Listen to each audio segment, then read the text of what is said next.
तो स्टूडेंट्स, आशा करती हूँ आप सब लोग ठीक होंगे due to this pandemic situation of corona. जो लॉकडाउन चल रहा है, आप सब लोग अपना ध्यान रख रहे होंगे। एंड जब तक ये लॉकडाउन रहेगा, आप सब लोग प्लीज़ अपने अपने घरों पे सेफ रहिए। तो आज की जो वीडियो है वो बहुत इंपॉर्टेंट टॉपिक के बारे में है, दैट इज़ जेनर डायोड, जो इलेक्ट्रिकल एंड इलेक्ट्रॉनिक्स दोनों ही ब्रांच के स्टूडेंट के एग्ज़ाम्स में पूछा जाता है।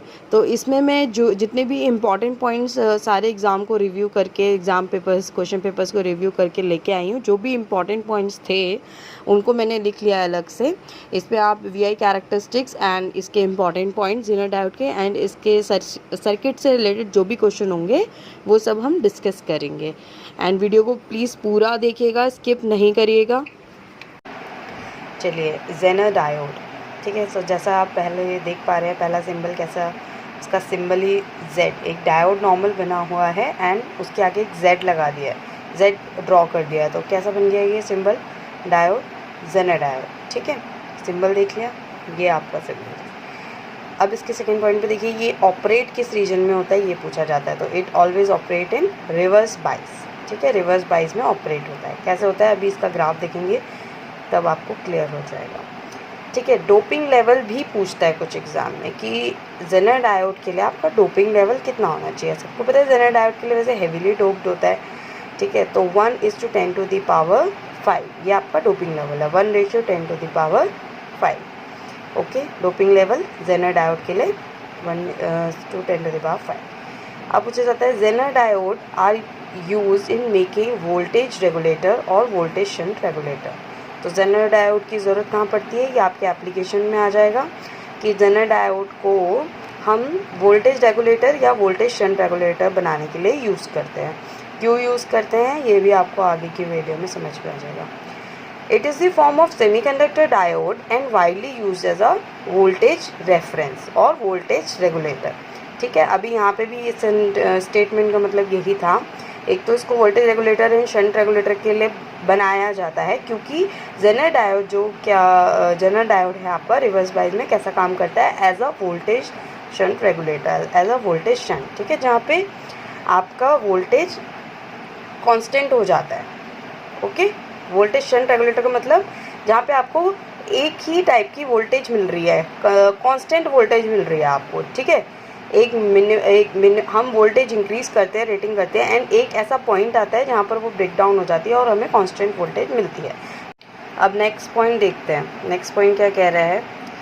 अच्छा, इसका एक एप्लीकेशन और है, they can also be used for voltage limiting application in voltage Clippers, ठीक है। तो इस स्टेटमेंट से क्या क्लियर होता है कि जेनर डायोड को आप एज अ क्लिपर भी यूज़ कर सकते हो, ठीक है। एज अ क्लिपर भी यूज़ किया जा सकता है। एंड और for removing transient spikes from voltage line, जो आपकी वोल्टेज लाइन्स में स्पाइक्स आ जाती हैं, ट्रांजिएंट स्पाइक, उनको हटाने के लिए भी हम जेनर डायोड का यूज़ कर सकते हैं। ये भी एक इम्पॉर्टेंट पॉइंट है जो जनरली कई वीडियोज़ मैंने चेक करी हैं तो इस पर हाईलाइट नहीं किया जाता इस पॉइंट पे। तो आप इस पॉइंट को ज़रा देख लीजिए कि they can also be use for voltage limiting applications in voltage Clippers, ठीक है। मतलब इस स्टेटमेंट की जेनर डायोड जो है it can also work as a voltage clipper, okay. And किस लिए, for removing transient spikes from voltage line, जो स्पाइक्स आ जाती है ना आपकी, उनको हटाने के लिए जेनर डायोड को हम यूज़ कर सकते हैं, ठीक है। नेक्स्ट पॉइंट क्या है इसका, last, they are cheap and easy to use in electronic circuit. Obviously ये छोटे होते हैं एंड थोड़े सस्ते होते हैं इकोनॉमिकली, इसलिए हम इसको इलेक्ट्रॉनिक सर्किट में आसानी से यूज़ भी कर सकते हैं, आसान होते हैं यूज़ करना, ठीक है। तो चलिए, अब इसकी हम क्या देखेंगे, वीआई कैरेक्टरिस्टिक्स देखते हैं जेनर डायोड की, कि जेनर डायोड वर्क कैसे करते हैं।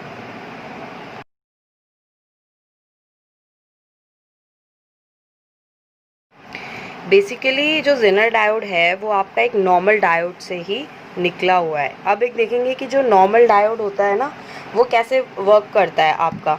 तो नॉर्मल डायोड क्या करता है, नॉर्मल डायोड आपको पता है कि फॉरवर्ड बाइस में काम करता है, ठीक है। तो फॉरवर्ड रीजन में काम करता है, इसलिए यहाँ पे क्या लिखा है, फॉरवर्ड कंडक्शन। मतलब यहाँ पे जो करंट आपका फ्लो हो रहा है फॉरवर्ड में, वो किसकी वजह से हो रहा होगा, मेजॉरिटी चार्ज कैरियर्स की वजह से, ठीक है। जैसा कि क्लास में भी या नोट्स में भी आप पढ़ते होंगे कि जो फॉरवर्ड बाइज में करंट फ्लो होता है वो मेजॉरिटी की वजह से होता है, क्योंकि हम फॉरवर्ड बाइज में उसको कनेक्ट करते हैं, ठीक है, डायोड को। तो अब जब ये देखा अब हम देखो इस ग्राफ से क्या समझ पा रहे हैं, यहाँ पे दोनों ही करंट और वोल्टेज जो है वो दोनों ही ज़ीरो हैं, ठीक है। हमने क्या करा, वोल्टेज को इंक्रीज़ करा, तब भी कुछ अमाउंट पे करंट फ्लो नहीं हुआ, ठीक है। फिर हमने बढ़ाया वोल्टेज, तब भी नहीं हुआ करंट फ्लो, ठीक है। ये एक नॉर्मल डायोड की बात कर रही हूँ मैं, अभी जेनर डायोड नहीं, ये एक पूरा नॉर्मल डायोड है, ठीक है। तो यहाँ पर जैसे जैसे जैसे हमने वोल्टेज बढ़ाया, हमने देखा कि एक पॉइंट पर क्या हुआ, सडनली करंट थोड़ा थोड़ा करके क्या हुआ, इंक्रीज हो गया, ठीक है। यहाँ पे ये करंट है, ये वोल्टेज है, तो ये ग्राफ किसके बीच प्लॉट हो रहा है, ये वोल्टेज वर्सेस करंट, ठीक है। तो इसका एक जो पार्ट है वो एज अ नॉर्मल डायोड यानी फॉरवर्ड बायस में जो काम कर रहा है, और एक पार्ट जो है जो रिवर्स ब्रेकडाउन में हो रहा है, ये कैसा, ये जेनर डायोड फॉर्म कर लेता है, यहाँ पर जेनर डायोड काम करता है, ठीक है। तो हाँ, मैं क्या बता रही थी आपको कि जो ये पॉइंट है जहाँ पे धीरे धीरे धीरे वोल्टेज बढ़ाई और हमने देखा जिस वोल्टेज पर करंट ने अपने आप को इंक्रीज करना स्टार्ट कर दिया, उस वोल्टेज को हम क्या बोलते हैं, नी वोल्टेज, या फिर आप उसको कट इन वोल्टेज भी बोल सकते हैं, ठीक है। नी वोल्टेज बोला जाता है या फिर कट इन वोल्टेज, यानी वो वोल्टेज जिस पर करंट अपने आप को मैक्सिमम करता है, मतलब करंट मैक्सिमम चला जाता है, आगे फर्दर ये सैचुरेट भी हो जाता है, सैचुरेट रीजन में चला जाता है। अभी फिलहाल ये जो ग्राफ आपका शेडेड रीजन दिखा रखा है, ये क्या है, आपका फॉरवर्ड कंडक्शन रीजन, ओके। तो ये it work as a normal diode, normal PN diode, ठीक है। और हमें पता है कि यहाँ पे जो करंट फ्लो हो रहा है वो किसकी वजह से हो रहा है, मेजॉरिटी चार्ज कैरियर की वजह से हो रहा है।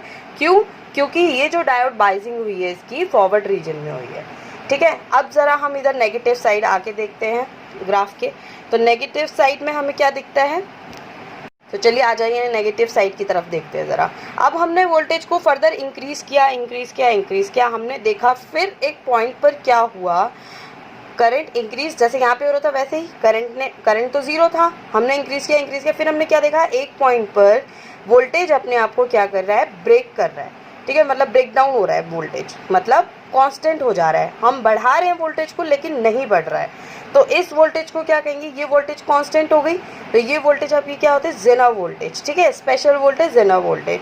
वो वोल्टेज जब हम वोल्टेज को इंक्रीज कर रहे हैं वो अपने एक मैक्सिमम पॉइंट पे पहुंच गया है और उसके आगे इंक्रीज नहीं हो रहा है, तो इस वोल्टेज को क्या बोलते हैं, जेनर वोल्टेज।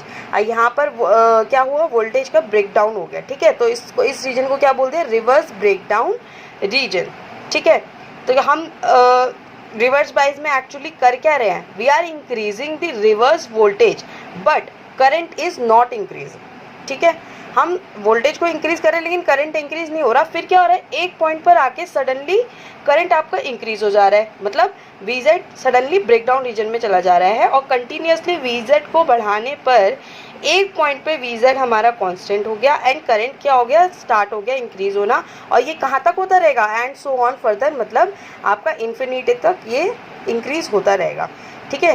ये नीचे पावर का वो लिखा है formula, P D max is equals to V Z into I Z maximum, ये आपका जो मैक्सिमम पावर कैलकुलेट करते हैं उसके लिए लिखा है कि जेनर डायोड की जो भी वोल्टेज होती है मतलब V Z and I Z maximum, जो जेनर करंट आपका मैक्सिमम होता है, ठीक है, आई जेड मिनिमम होता है, उसको नी करंट बोलते हैं, वो मैं आगे सर्किट के क्वेश्चंस कराऊंगी तब आपको क्लियर करूँगी। तो फिलहाल आपको ये ग्राफ समझ में आ जाना चाहिए कि हमने क्या किया।